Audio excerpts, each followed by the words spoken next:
Will narcissists get their karma after they get old? Every victim of a narcissist wants to know, will a narcissist ever get their karma? There is no simple yes or no response to this inquiry. In this case, the answer is neither yes nor no. It's a bit involved and intricate. Why? Allow me to explain this episode.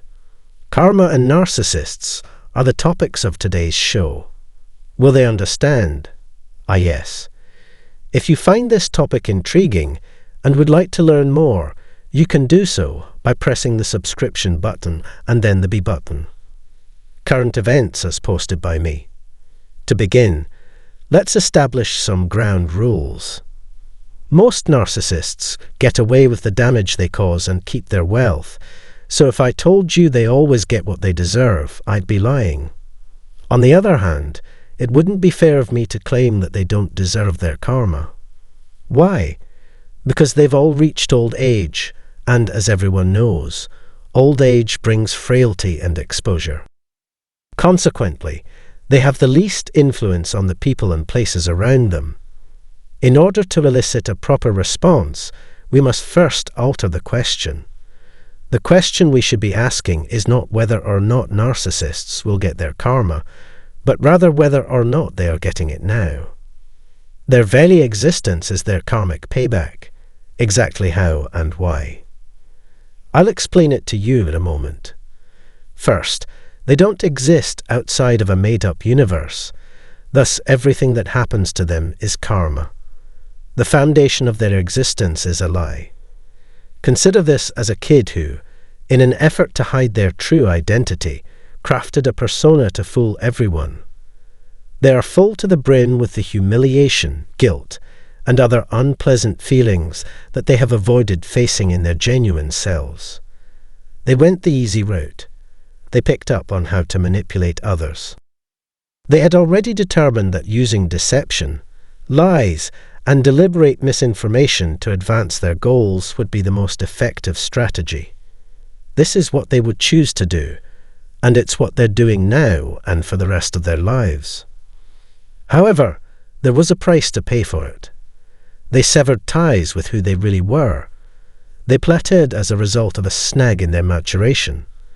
They had lost their genuineness, which manifested itself as numerous discrepancies, phoniness, and dishonesty. They are confused about who they really are. These people have no idea what they believe in. Their very existence depends on you. They have no stable preferences because their lives are predicated on the approval of others. They can't help but imitate others.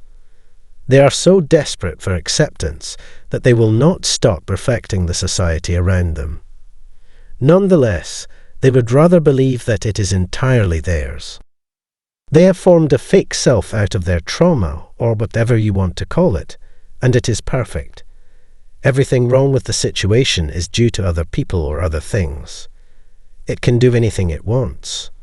This works wonderfully. It has done nothing wrong. It's like a cat that bets everyone who calls it a cat on the fact that it's actually a dog. Take a time to reconsider this. If you're living a life devoid of genuineness and empathy, you might as well be pretending to be someone else. Let's pretend that somebody goes through life completely oblivious to the reality. It's hard to imagine how people might ever find joy in such a situation, because being at peace with who you are is essential to enjoying life. A narcissist, on the other hand, is incomplete. But in reality, they are only a shell of their former selves, and it is this shell that is at work in the world today. Nobody lives amid this gloom. No one is hiding below it. Really, it's only a hollow shell. In other words, it has passed away. They are unable to feel genuine emotions. A person with this condition only occasionally experiences feelings, and only the negative and weighty ones. What kind of life is that? Having their own unique style of being and operating is not a blessing in my book. Rather, I see it as a curse. Personally, I believe that is their karma.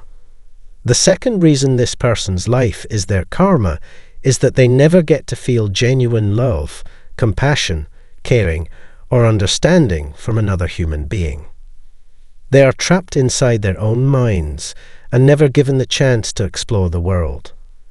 They are concentrating intensely on the demands of their ego, which they relentlessly pursue.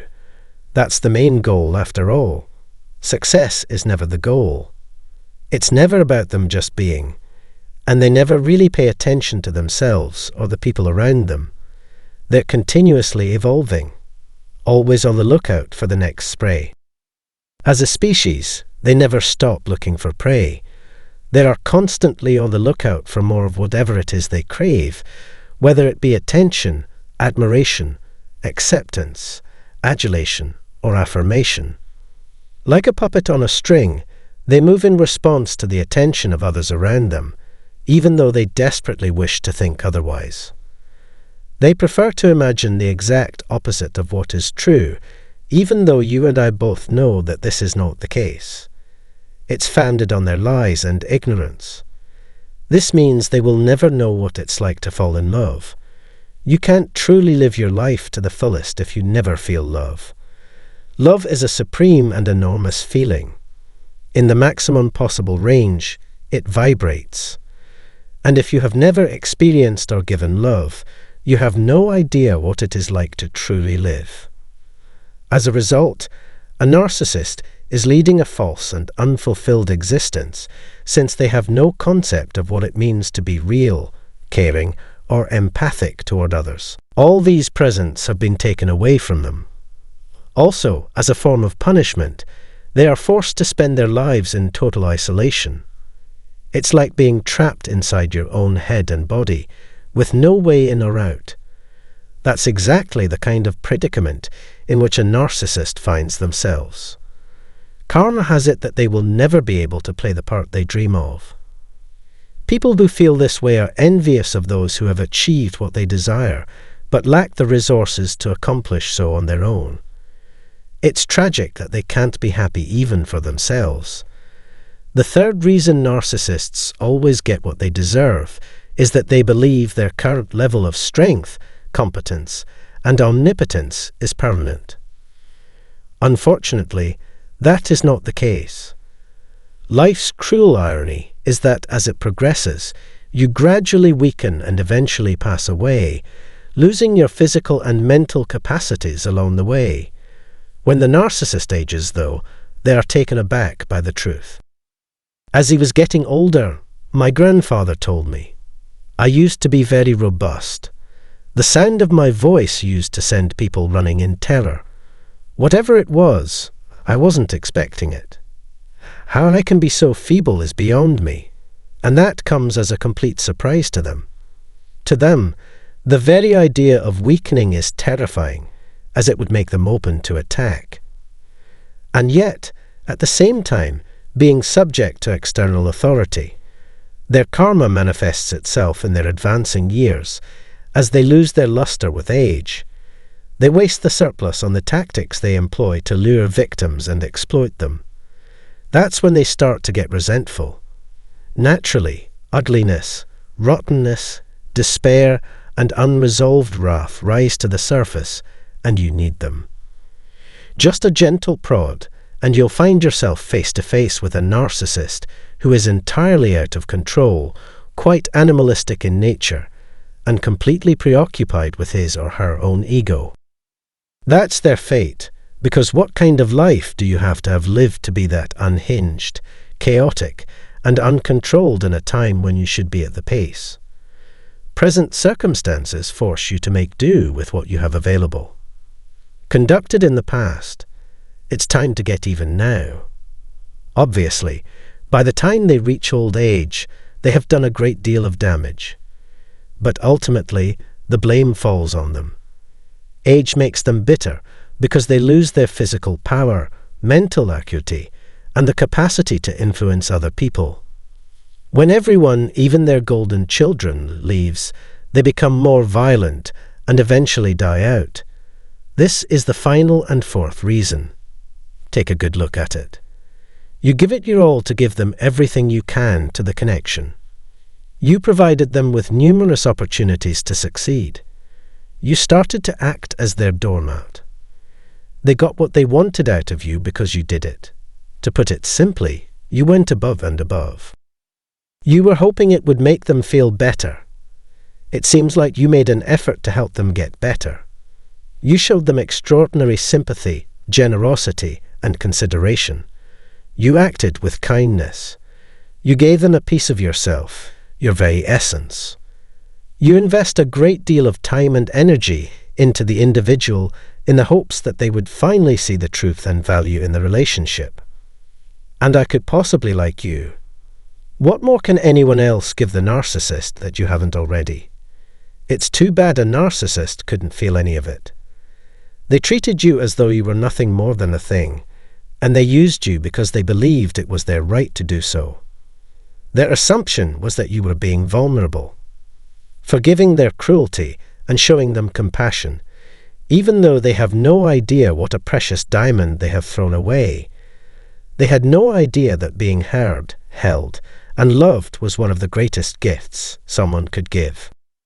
They squandered it all like a dummy. They were blissfully unaware of reality. They finally snapped and lost it. You've abandoned both them and your hair.